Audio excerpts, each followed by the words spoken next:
They say monsters live in the dark, but what if the real monster lives next door, watching, waiting, planning his next move? Tonight we uncover the crime that shattered the peace of a small town and left the entire nation asking, how could this happen? It started like any other quiet evening in the small town of Cedar Hills, a peaceful community where doors were left unlocked and neighbors greeted each other by name. But on January 14th, 2025, that peace shattered forever, when 32-year-old Emily Carter vanished without a trace. She was a mother of two, a devoted nurse, and someone who had no known enemies. Her disappearance turned a sleepy town into the center of a nationwide investigation. Emily left work at 7 p.m. She texted her sister saying she was on her way home. But she never made it. Her car was later found parked along Route 9, lights off, keys still inside the driver. East door was open, as if she had stepped out for a moment and never returned. There were no signs of a struggle, no footprints, nothing but silence. The police launched an immediate search. Hundreds of volunteers combed the woods, helicopters scanned the fields, but the night swallowed every trace. Weeks passed with no answers. The community held vigils, candles flickering in the cold wind. Emily's children asked every day when their mom was coming home, and nobody had an answer. Then something strange happened on the 20th day after Emily's disappearance. The local police received an anonymous envelope. Inside was a single photograph. It showed Emily's necklace lying on a wooden floor next to what appeared to be a bloodstain. The message on the back read one word: stop. The photo was traced to no known printer, no fingerprints, no DNA. Whoever sent it knew what they were doing. Detectives turned to Emily's life, searching for anything unusual. Friends described her as kind, quiet, always putting others first. But one detail caught their attention. Emily recently withdrew $10,000 in cash a week before she vanished. Why would a nurse suddenly need that amount of money? Her bank records offered no explanation. As investigators dug deeper, they discovered a secret Emily had been keeping for months. She had been receiving anonymous text messages.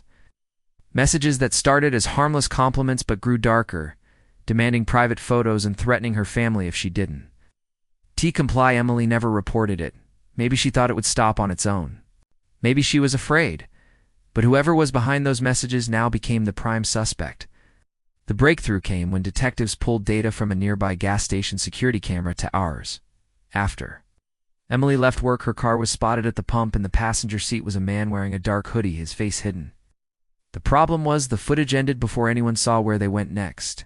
FBI profilers joined the case. Their theory: Emily knew her abductor. Maybe she trusted him enough to stop. Maybe he promised to help her. Maybe he knew her routine, someone from her circle, a coworker, a neighbor, or even someone from her past. As weeks turned into months, the case gripped the nation. Social media exploded with theories. Hashtags demanding justice trended daily. Some believed Emily was still alive, being held against her will.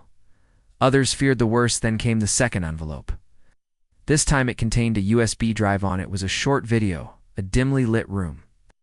A woman tied to a chair, head down, hair covering her face, and a voice distorted by software saying, "If you want her back, stop looking." The clip was only 12 seconds long, but investigators confirmed the woman's ring matched Emily's engagement ring. It was her. She was alive. The video gave hope, but also terror. Who was playing this cruel game? And what did they mean by stop looking? Investigators refused to stop. They traced the video's metadata to a location 2 states away. An abandoned farmhouse on the edge of a frozen field. When SWAT teams moved in, the house was empty. The chair was there, the ropes were there, and on the wall, written in red paint, was another message. Too late. It felt like the end.